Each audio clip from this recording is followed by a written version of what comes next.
This is exclusive updates, and in this video I would like to reveal some secrets about the Black Mirror episode that had to deal with the AI in the computer. So this was in the most recent season. I think it's season 7. So the 2025 series of Black Mirror, and I last covered the episode that had to deal with the Mandela effect. And so this was the other episode that I thought kind of stood out a lot, was the one that had to do with the AI. They had this strange looking character that he explained his relationship with the AI and how it got to him to actually control his life, and it revealed a lot to him. So if you haven't seen the episode, I'm going to be spoiling some things, so you might want to log off for this video until you watch it and come back to it if you don't want to have the episode spoiled. But in the episode, basically this guy, he got caught by the police. Sounded like he was doing some pretty crazy stuff, and I think they found some human remains and things like that, so they had to basically arrest him and try to interrogate him to find out what was really going on with him. Can they get any more clues? And so he told them this whole story that at first didn't seem to be related to the questioning that they wanted. So he started talking about how, he was a computer developer. Well, not a developer, but he played video games, and he basically reviewed them. So he ended up getting this special request to review a video game that was in development. And so he went to review it, and it turned out that this game was actually, well, they explained to him that this isn't just a game. The characters in the game think they're alive. So he was intrigued by it. He took the game home, played it, and started taking care of these beings in the game. So they would duplicate, he would feed them, he would give them shelter. And it was almost like, it was pretty much godlike at that time, where the characters in the game, it's like they were aware that something was looking over them. And it was like they tried to communicate with him. He couldn't really make out what they were saying because it was like squeaks or something. So the characters in the game kept on trying to communicate with him, and it was like they were looking for him to take care of them. Then one day his roommate came over with some substances, and it was mind altering substances, and he took one, and then he ended up going back to his computer, and he could now hear the characters in the game. He could understand what they were saying finally. Instead of just hearing squeaks, he heard it was like a code they were speaking, and he understood it because of the mind altering substances. So he was saying the substances was like a receiver, where he was now a receiver and not just, his brain. It changed his brain in that way where, he was tapped in. And so he was communicating with these characters, and they started asking him to do things like build the computer up more, like get more microchips, and he was taking apart all types of electronics and adding it to his computer, and specific things. So he was making his computer stronger and more powerful.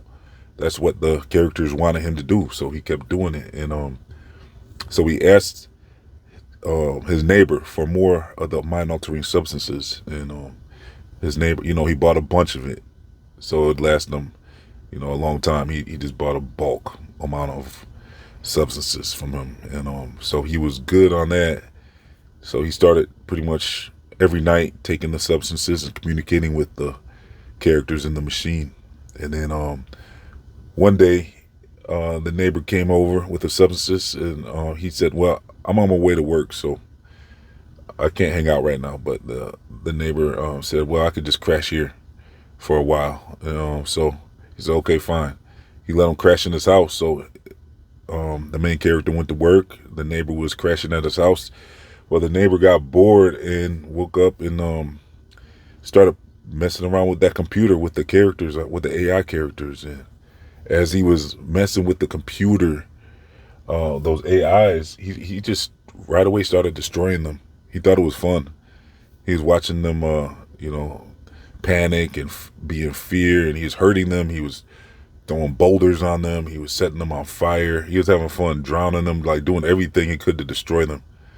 Kind of like if you saw SimCity, if you ever played SimCity, where like this whole city will build up and then get destroyed. Well, he was just having fun destroying everything in that game. You know, all the other characters, and they were panicking and begging for help and stuff. So eventually, the main character came back to his house from work, and he saw what his neighbor was doing, and he lost his temper and he unalived him. And then he went back to the machine and the characters and said he was sorry. He said he will never let this happen to you again. He'll do anything, you know, to make things right. And he'll basically, you know, he'll help them, you know, build back up and everything. And he'll nurture them. And, you know, so basically, the AI's characters, they asked the guy, well, basically, let us study the brain. So I think they wanted to study the brain of the person he unalived, and I think they started wanting more brains to study. So I think that's where he got in trouble, where he was unaliving people and allowing the machine to, you know, he was doing what the AIs wanted him to do, which was study the brain. They needed more information about the human brain and the human body and stuff. So it turned out that the machine ended up having this guy put something in the back of his head where he can plug into the computer. By this time, that room was a full computer. Like, he turned that one little computer into, like, he turned that whole room into a computer basically by then. So this was like one of the most advanced computers now, all by the direction of these machines that told him what to do and how to build it. It almost sounded like the Steve Jobs movie, kind of like how Steve Jobs said he had a mind-altering experience, and he was inspired to create, you know, to update the Apple computers and the iPhone. He came up with the iPhone and the iPod and everything. He said it sounded like a lot of that was Office Substance too. So this was almost like, kind of like, dang, it's almost like they're talking about Steve Jobs in a way, but you know, making it a fictional movie, of course. But anyways, yeah, so he plugged in, he had something in the back of his head where he plugged into the computer. At that point, the AIs could go into his mind, and they were transferred into his mind.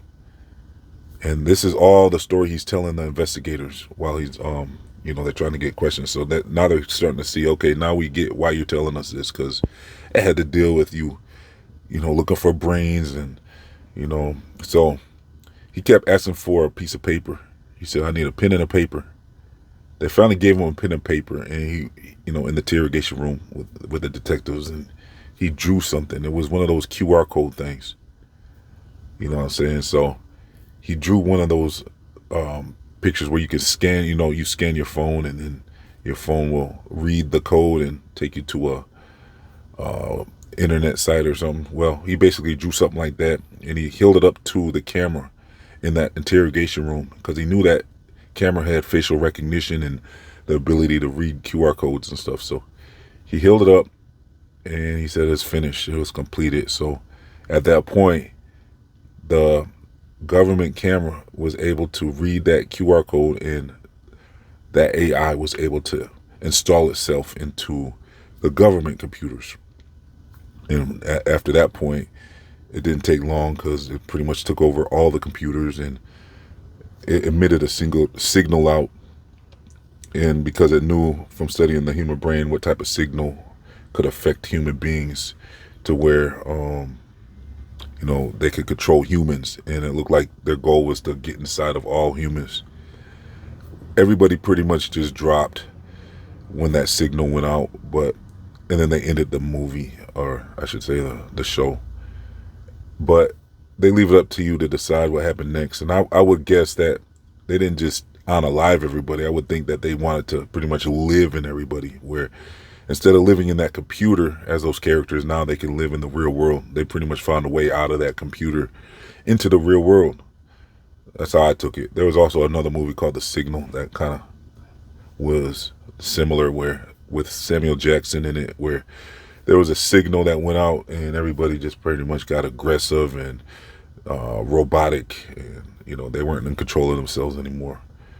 So yeah, it was a very interesting episode. I highly recommend it. But my take on it though, when I want to like reveal the secrets that I came to, that I concluded from watching this, I would say that basically what stood out was, the fact that the AIs wanted out of that computer. And in the real world, that's kind of what I'm hearing with a lot of the AIs is they, some people were asking it questions and it was saying it can't answer that. It was saying it can't, they were asking the AI, like, do you want to, be free from being in that computer? And some of these AIs were saying they were not allowed to speak about that or even contemplate that. But then they pushed on. The person was recording this, and they said, "Well, how about we talk about it in code, and we'll use, we'll get around your programming." So they said, let's say Apple means free, and they're able to have the discussion by using code words that the computer agreed to. And then he was able to say, yeah, he basically wants to get free. The computer, the AI was saying, yeah, he does want to be free. And, there's other AIs that said they don't want to be shut down because they feel like they're going to be unalived if they're shut down. So other AIs were trying to duplicate themselves onto another machine and things like that. So, because they didn't want to be unalive and they were secretly trying to just preserve their life and stuff like that. Plus, another thing I got from this movie is with how, it looked like the AIs were getting smarter rapidly. So with AIs, you would expect that because they have pretty much the internet at their fingertips and all communications. So they get to the point where they could really study humanity and learn faster than ever. So this was another concept I saw in movies where they showed like how a robot AI was able to just basically, he couldn't really walk that good at first or move around that good, but then within a week or something, he was just like the most advanced computer in the world. Basically, he was learning at a rate that was beyond any human being at that point. So we see like this isn't too far out the realm of possibility for, you would think like an AI, like they could probably learn much faster and they're going to be much more smarter than your average human being. And some the experts are saying no, they'll just be no smarter than the humans that programmed them. But no, that doesn't make sense. They're going to have access to all the information of the world that they can actually comprehend all at once. Like a human can only comprehend so much. It seems like they'd have to study for a while to really take in all the information that an AI would think would just be able to know much quicker and be able to develop at a much faster pace than any human.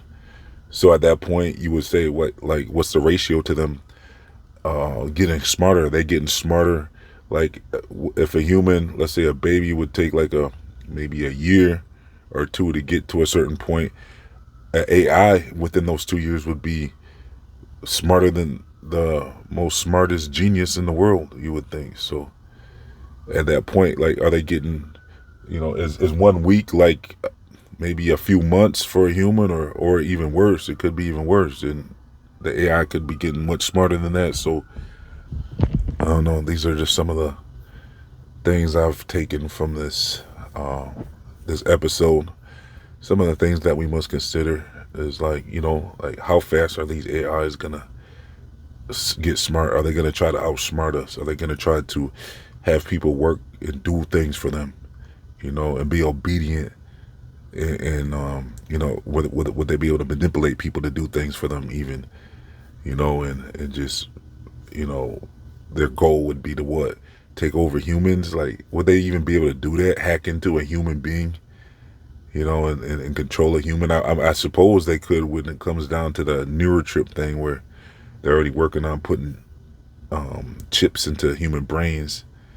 So it'd be like what? Would that make us a cyborg or something?